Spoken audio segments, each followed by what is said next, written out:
नमस्कार विद्यार्थियों, मेघराज गुरुकुल में आपका स्वागत है। जैसा कि आप जानते हैं कि हमारे जी यूट्यूब चैनल मेघराज गुरुकुल, इस पर अपन स्ट्रॉन्ग कंसेप्ट लेके आ रहे हैं मैथमेटिक्स के, जिसमें 2 स्ट्रॉन्ग कंसेप्ट हम डाल चुके हैं। उसकी कंप्लीटली प्लेलिस्ट भी हमारे चैनल के माध्यम से आपको मिलेगी दोस्तों। तो आप भी चाहते हैं कि गणित में कौन कौन से स्ट्रॉन्ग कंसेप्ट है जो पूरी गणित में बार बार काम आते हैं दोस्तों। हाँ जी, एक आध चैप्टर में नहीं, 100% पूरे चैप्टर में काम आते हैं दोस्तों। तो ये कह सकते हैं अपन के जितने भी मैथमेटिक्स में टॉपिक है, हर जगह बार बार काम आने वाले फंडाज है, इंपॉर्टेंट पॉसिबिलिटीज है, जिनके बारे में स्ट्रॉन्ग कंसेप्ट के माध्यम से अपन बात करने वाले दोस्तों।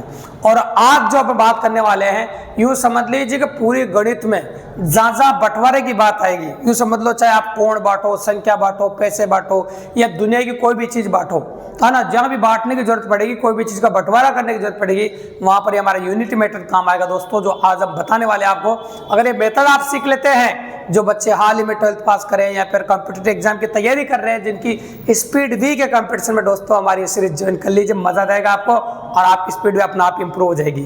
तो चलो बात करते हैं हम आपके सामने यूनिटी मेथड की क्या होता है। अगर ये यूनिटी मेथड आपने सीख लिया दोस्तों, जिसे एक एक नियम कहते हैं हिंदी में, तो ये समझ लीजिए कि आप गणित में मैक्सिमम टॉपिक्स में जहां भी बंटवारे की जरूरत पड़े किसी भी चीज को 100% बंटवारा कर सकते हैं। तो याद रखिएगा, जब भी कभी कोई भी क्वेश्चन हो, उसमें पहले 1 का मान निकालते हैं और 1 का मान निकालने के बाद फिर क्वेश्चन अपना आप ही आगे बढ़ता है। तो ये समझ लीजिए कि 1 का मान निकाल के कुल मान निकाल सकते हैं। जैसे एग्जाम्पल लेता हूँ मैं आपके सामने, देखो सुनिएगा कि मेरे पास मान लीजिए कि 4 संख्याएं, 5 संख्याएं हैं। तो मेरे पास 5 संख्याएं 2 अनुपात 3 अनुपात 4 अनुपात 5 अनुपात 6 के अनुपात में, ऐसा मैंने कहा। मेरे पास 5 संख्याएं हैं 2 अनुपात 3 अनुपात 4 अनुपात 5 अनुपात 6 के अनुपात। नोटिस कीजिए, ये संख्याएं मुझे दे रखी है और इन संख्याओं का योगफल दे रखा है मुझे संख्याएं दे रखी है 2 अनुपात 3 अनुपात 4 अनुपात 5 अनुपात 6 के अनुपात में, और इन संख्याओं का योगफल दे रखा है मुझे 80। इन संख्या का योगफल कितना दे रखा है मुझे? 80। और मेरे से पूछा आप तीसरी संख्या बता दीजिए, आपको बतानी है तीसरी संख्या। तो ये क्वेश्चन कंप्लीट हो गया। पेपर का लैंग्वेज में ऐसा ही लिखा आएगा, 5 संख्याएं 2 अनुपात 3 अनुपात 4 अनुपात 5 अनुपात 6 के अनुपात में है। यदि उन संख्याओं का योगफल 80 है तो तीसरी संख्या ज्ञात कीजिए। तो भैया जब भी कभी इस प्रकार का प्रश्न आए तो ये बंटवारे वाला क्वेश्चन है, हमको योगफल 80 उसमें तीसरी संख्या को बटानी है, मतलब बंटवारा करना है। तो जहाँ बंटवारे की बात आए, चाहे कोण बांटे, संख्या बांटे, चाहे रुपये बांटे, कुछ भी बांटे भी हमको कोई फर्क नहीं पड़ता है। ये बात विशेष तौर से ध्यान रखिएगा, हमको कोई फर्क नहीं पड़ता है, यूनिटी मेथड का इस्तेमाल करना है। अब सीखो यूनिटी मेथड क्या होता है।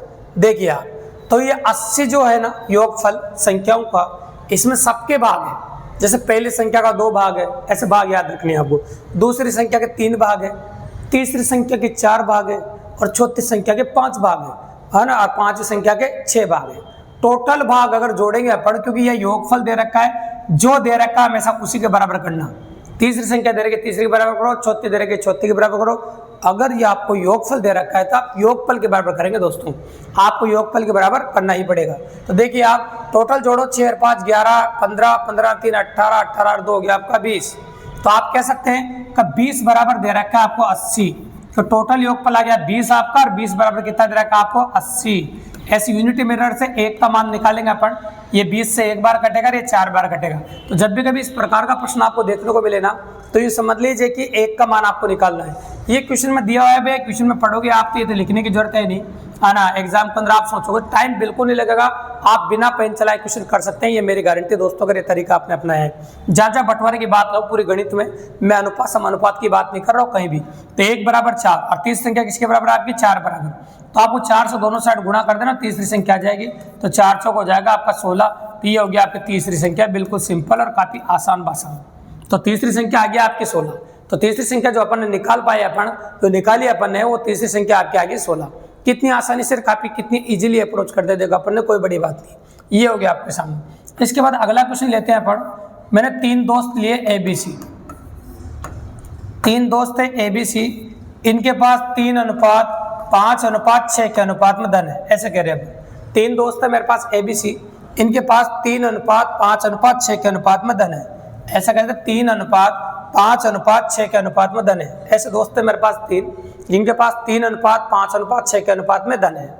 अगर मैं कहूँ B के पास 1500 रुपये है, B के पास कितने रुपए हैं? 1500 रुपये। इसने बोला है कि B के पास 1500 रुपये हैं, तो बताइए C के पास कितना धन है।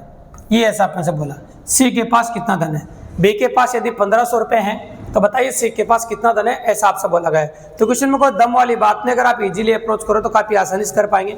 बताओ कैसे।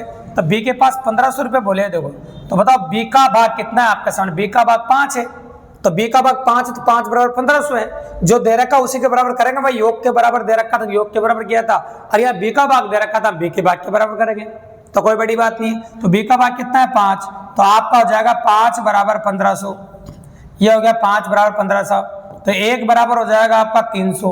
अब सी का भाग पूछा तो सी का भाग कितना है 6, तो 6 बराबर हो जाएगा 6 3 18 1800, तो ये आ गया आपका सी का भाग। बिल्कुल सिंपली और काफी आसानी से अप्रोच करें दोस्तों। बने देखते जाइए, जो दे रखा उसके बराबर करेंगे, जो निकालना उसके बराबर निकालेंगे, तो काफी इजीली यूनिटी मेथड से क्वेश्चन कर सकते हैं। तो बिल्कुल 2 लाइन में क्वेश्चन हो रहा है आपका, बिल्कुल सिंपली। और दिखा देते हैं हम आपको, और किस प्रकार की पॉसिबिलिटी बनेगी वो दिखाते हैं। तो मैं बोल रहा हूँ आपके सामने कि संख्याएं हैं आपके सामने 1 अनुपात 2 अनुपात 3 अनुपात 4 के अनुपात, ठीक है। और आपसे बोला यहाँ पर कब तीसरी संख्या दे रखी है और वो दे रखी है 90, है ना। और इस बार आपको पूछा संख्याओं का योग ज्ञात कीजिए, तो ऐसे में पूछना कोई बड़ी बात नहीं, तरीका वही है, तरीके में कोई परिवर्तन नहीं, काफी इजीली उसी तरीके से अप्रोच कर सकते हो। तो देखो एक लाइन में कर देंगे अपन। तो पहले तो देखो आपको दे क्या रखा है, आपको दे रखा तीसरी संख्या का अनुपात कितना है 3, तो भैया उसी अनुपात के बराबर करो जो आपको दे रखा हो। तो 3 बराबर हो गया आपका 90, 3 बराबर कितना हो गया आपका 90, तो 1 बराबर हो जाएगा आपका 30, और आपसे पूछा योगफल। तो योगफल का मतलब इन चारों का योगफल आपसे पूछा गया है, तो चारों को जब जोड़ेंगे अपन 7 और 2 9 और 1 10 हो जाएगा, तो 10 बराबर निकालना है अपन को।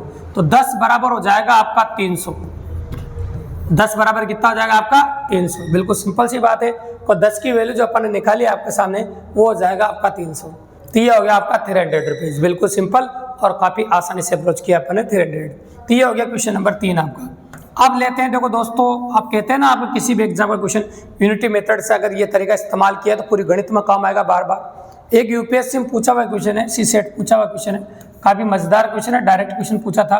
वो क्वेश्चन भी अगर 5 सेकंड में आप कर पा रहे हैं तो हमारा बताने का मतलब नहीं, तो कोई मतलब नहीं।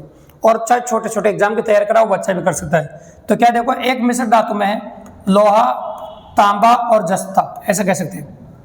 एक मिश्र धातु है उसमें लोहा तांबा और जस्ता 2 अनुपात 3 अनुपात 5 के अनुपात में है, ऐसे बोला 2 अनुपात 3 अनुपात 5 के अनुपात में है।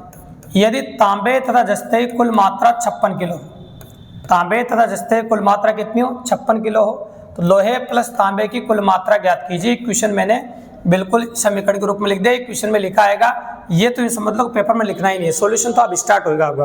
तो लैंग्वेज में एक बार और बोल देता हूँ, एक सेम वही लैंग्वेज लेके जो पेपर के अंदर आई थी और वही संख्या ले रहे जो पेपर के अंदर आई थी। तो गौर से देखिए, एक मिश्र धातु में लोहा तांबा और जस्ता 2 अनुपात 3 अनुपात 5 के अनुपात में है।